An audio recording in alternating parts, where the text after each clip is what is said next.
Tudo bem, gente? Como que vocês estão? Hoje nós vamos falar sobre o Salmo 62. O Salmo 62 é lindo, é lindo. Eu sei que você escuta eu falar isso muitas vezes, né? Nos salmos que a gente já estudou por aqui. Mas, gente, todo salmo que eu leio, todo salmo que eu estudo, eu aprendo demais e eu acho lindo. Eu acho demais as orações.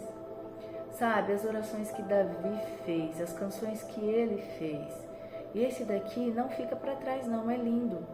É um salmo que traz aqui no seu cabeçalho que foi entregue ao mestre de canto para ser tocado no estilo da melodia de Jedutum, um salmo de Davi. Gente, Jedutum era um dos levitas e músicos, tá? Ele servia no templo em Jerusalém.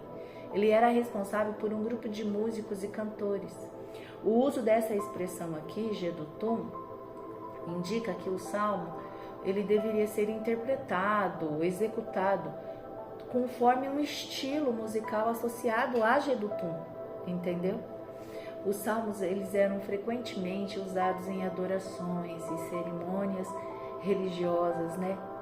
Então a menção de um estilo assim específico, ela sugere uma forma particular de melodia, um arranjo musical, que era reconhecida na época dentro aqui, né, dos salmos que foram compostos ali por Davi, por levitas, né, pelos como que é, gente, como que fala? Sacerdotes, né? Então, por isso que é muito legal quando você entende um pouquinho o contexto. E esse estilo, então, de música Jedutum é só uma referência, tá? A tradução, né? A tradição musical da época, que acompanhava a recitação e os cantos dos salmos nesse contexto aqui do culto judaico, tá bom? Só para você aprender um pouquinho aqui comigo, né? Então, eu vou pedir para você ir lá, pegar a sua Bíblia. Eu já tô com a minha aqui aberta. Pega a sua Bíblia, acompanha. É muito importante a gente acompanhar, tá? Às vezes muda um pouquinho, né, a questão da tradução das Bíblias, né? Hoje existem tantas traduções, se eu não me engano são 40, mas o contexto se permanece o mesmo, permanece inabalável, porque isso aqui é protegido por Deus, tá, gente? Essa é a minha opinião, é nisso que eu acredito, tá bom? Bom, então vamos orar? Vamos orar, vamos pedir para o Senhor nos dar a inteligência dEle, a sabedoria dEle, para a gente compreender o que realmente está aqui nesse Salmo 62. Vamos lá? Então vamos lá, gente. Puxa o ar, solta. Querido Deus e Pai, eu clamo, Senhor, pelo poder do Espírito Santo sobre mim, sobre cada um que vai assistir ou ouvir este vídeo. Eu oro pedindo que as suas mãos venham sobre nós. Abre o nosso entendimento, Senhor. Dai-nos sabedoria divina para a gente compreender tudo conforme a sua vontade, Senhor. Oh, meu Pai, há quantos anos foram escritos estes salmos? Ensina para nós, Senhor Jesus. Vem com o teu poder do Espírito Santo e nos conecta, Senhor, com Ele. Nos conecta com a sua presença. Venha, Espírito Santo, e fique à vontade entre nós. Você é o nosso pastor presidente. Venha com o seu fogo e queima o nosso coração. Nos faça diferente depois desse estudo aqui. Venha, Espírito Santo. Venha, em nome de Yeshua. Amém. Tá bom? Bom, gente, então vamos lá. Vou ler o Salmo e a gente vai fazendo uma reflexão. Então, tá? Juntos aqui. Bora lá. Exortação à confiança em Deus. Como eu falei, né, gente, foi entregue ao mestre de canto para ser tocado no estilo da melodia de Jedutum, um salmo de Davi. Só em Deus está o descanso, ó minha alma. Dele vem a minha salvação. Só Ele é minha rocha e salvação, meu baluarte. Ele jamais me deixará desesperar. Até quando atacareis todos juntos e traiçoeiramente um só homem para abatê-lo, como se fora uma parede desaprumada, uma cerca a desabar? O maior objetivo deles é derrubá-lo de sua posição elevada. Eles se deliciam com mentiras. Bendizem-no com suas bocas enquanto o amaldiçoam em seus corações. Contudo, somente no Eterno espera minha alma, em silêncio, pois Ele é quem me traz a esperança. Ele é minha rocha, minha salvação, minha torre inexpugnável. Por isso não desesperarei jamais.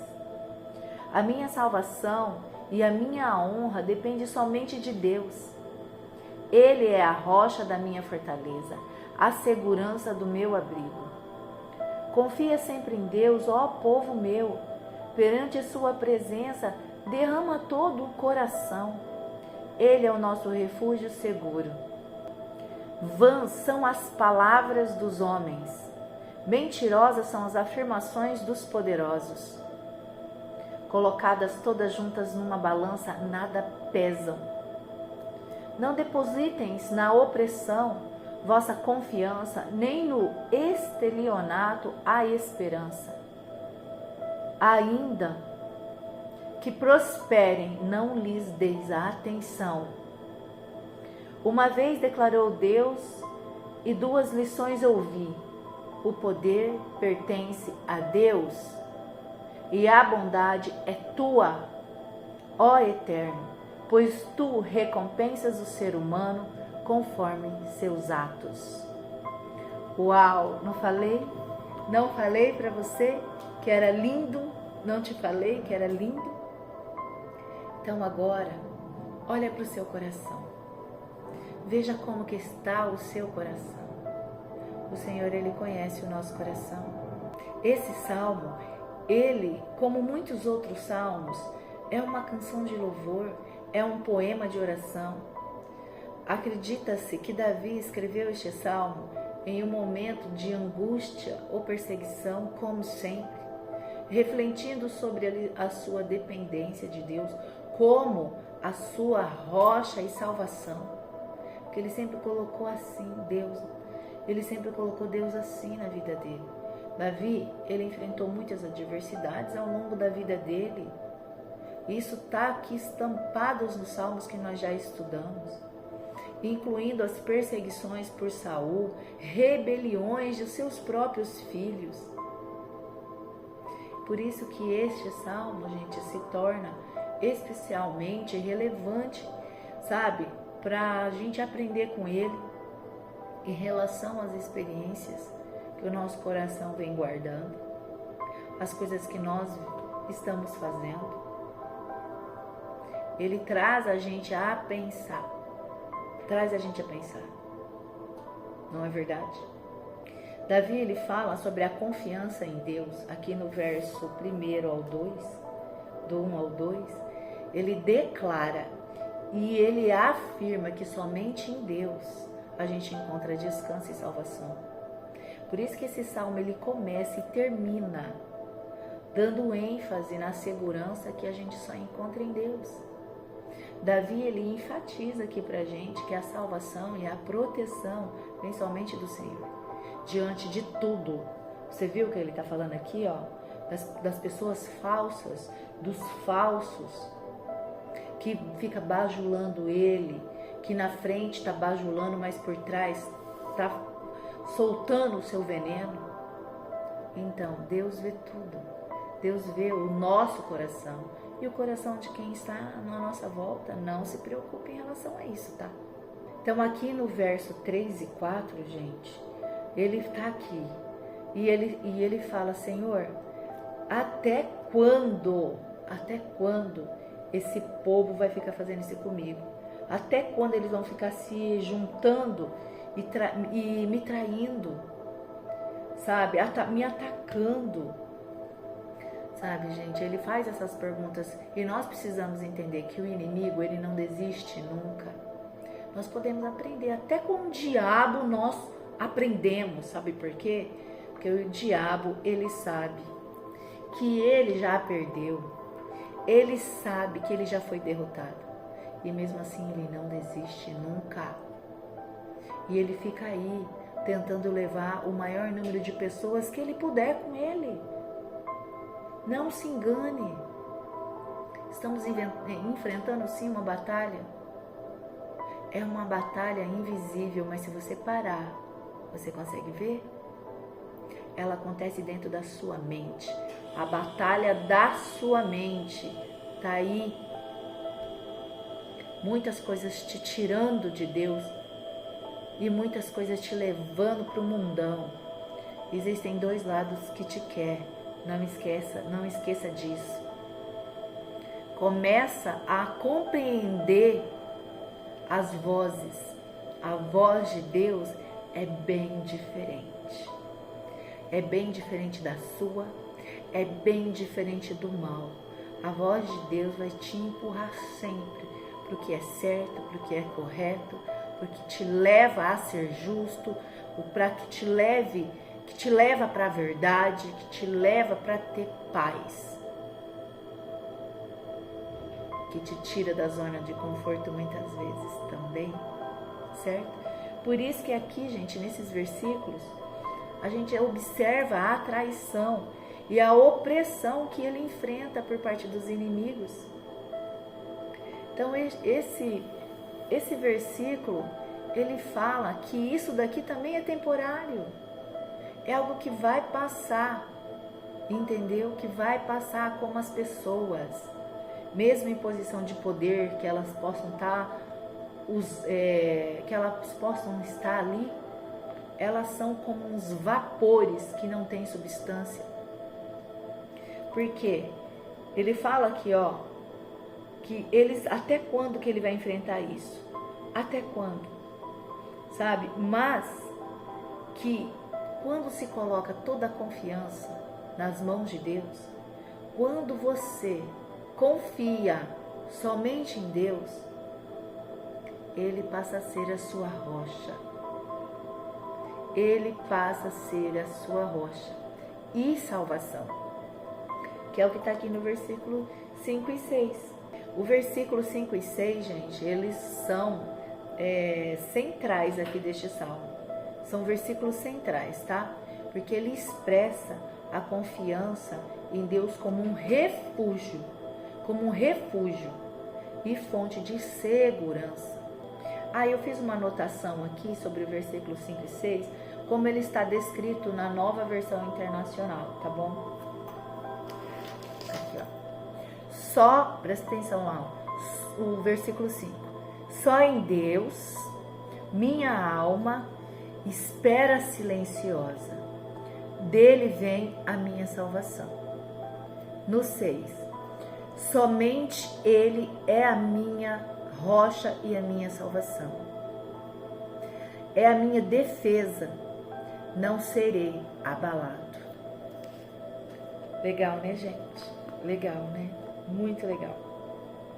Como eu falei para vocês, gente, no 5 e 6, tá aqui todo o coração desse salmo, porque Davi, ele enfatiza a importância de esperar em Deus de forma silenciosa.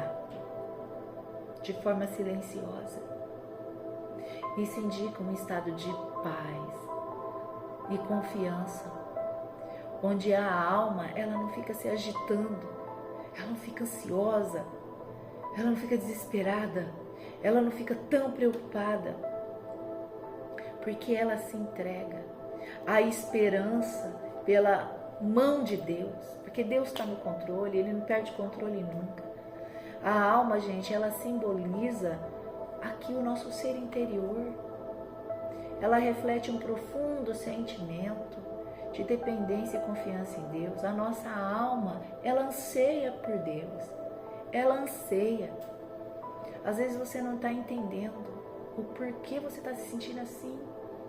A sua alma, ela está agitada dentro de você, buscando a única coisa que vai saciá-la, que é Deus, que é o Senhor, que é o Eterno, que é Jesus. Entenda isso. Nada pode suprir. Nada pode suprir. Às vezes você está aí falando, não sinto falta de Deus. Para mim, não se engane. Não se engane. Não aceite viver uma vida medíocre sem conhecer Deus. Não aceite. Sabe, busca, se você tem dúvida, busca, vai atrás. Sabe, paga para ver. Porque o Senhor, Ele fala o seguinte: aquele que me buscar, eu farei com que eu seja encontrado por Ele. Então paga para ver. Busca o Senhor. E eu só posso te dizer uma coisa: você nunca mais será o mesmo. Esse versículo 5, gente, ele diz que a nossa salvação vem de Deus. Essa é uma declaração poderosa sobre a soberania divina e a nossa incapacidade humana. Nós não podemos garantir a nossa própria segurança sem a ajuda de Deus, entenda isso. A salvação aqui, ela pode ser entendida de várias formas, na minha opinião. Física, emocional, espiritual, ou até em relação a situações adversas que você possa estar vivendo aí. Davi descreveu Deus como a sua rocha e defesa. Olha só, eu sempre falo, a minha rocha é Jesus, é Yeshua. A minha rocha é Ele. Porque aqui no caso, a rocha ela simboliza, sempre na Bíblia, estabilidade, força e segurança. Então, como eu sempre digo, é Jesus. Ele, Yeshua, é a minha rocha. Essa metáfora, gente, ela destaca o poder da eternidade de Deus sobre qualquer revés das situações da vida. Enquanto Davi diz que ele não será abalado, ele está expressando essa profunda confiança. Essa confiança em Deus. E ele afirma a certeza de que se a gente colocar a nossa fé assim em Deus, como um fundamento para nós, a gente pode enfrentar qualquer adversidade, sem cair, sem ser dominado pelo medo, pela dúvida, pelas pessoas que estão te criticando, te colocando para baixo, pelas vozes. Aí eu te pergunto, onde você está depositando a sua confiança e a sua esperança? Onde? Principalmente em tempos de dificuldade, de incertezas. Nós estamos vivendo assim. Eu sei que não é fácil se sentir abalado. No entanto, gente, esse versículo ele nos lembra que quando a gente coloca tudo em Deus, a gente se ancora em Deus, nós encontramos uma base sólida, a rocha, lembra? Que nos mantém firmes. Esperar em silêncio em Deus é um convite para você contemplar, para você se entregar, ir para o secreto do teu quarto, fechar a porta, colocar seus joelhos e falar com o Senhor e silenciar também, para você poder ouvi-lo. Aí você tem que entender que quando você entrega e tenha calma, silencia sua mente, você vai poder sentir a presença dele e você vai reconhecer que ele te ouve, ele te vê. Não coloca você que está me ouvindo nada entre você e o Eterno, e você verá, você entenderá do que eu estou dizendo aqui. Não coloque nada entre você e o Eterno. Jesus já pagou um alto preço para se tornar essa rocha. Ele foi morto na cruz para que você pudesse ter esse livre acesso com Deus, e você fica colocando um monte de coisa entre você e Deus. Entenda que o Senhor, Ele não divide a glória dele com ninguém. E Ele está lá esperando você. Está aqui Jesus. Ele está à porta, batendo. Ele é a porta. Ele já veio a parte dele. Ele já veio, Ele está. Falta a sua parte. Falta a sua, que é caminhar em direção a essa porta e abrir. Faça isso. Deixe Yeshua entrar na sua vida e cear com você. Nunca mais você vai ser a mesma pessoa, isso eu posso te garantir. E não significa que as coisas não vão continuar acontecendo. Provações virão. Mas você vai ser diferente. Você vai agir diferente. Você vai se comportar diferente. Porque nunca mais você vai se sentir sozinho. Nunca mais você vai se sentir sozinha. E aqui, gente, no versículo 9 e 10, que está escrito assim, ó: vãs são as palavras dos homens mentirosas, são as afirmações dos poderosos colocadas, todas juntas numa balança, nada pesam. Não depositei na opressão vossa confiança, nem no estelionato, pessoas que roubam a esperança, pessoas que usam de dinheiro. Ainda que prosperem, não lhes deem atenção. Davi, ele está colocando aqui, e serve para nós como um lembrete de que a confiança em bens materiais é fútil. Davi, ele está mostrando para nós, ele está advertindo sobre essas incertezas das riquezas e como confiar nelas pode levar a desilusão, gente.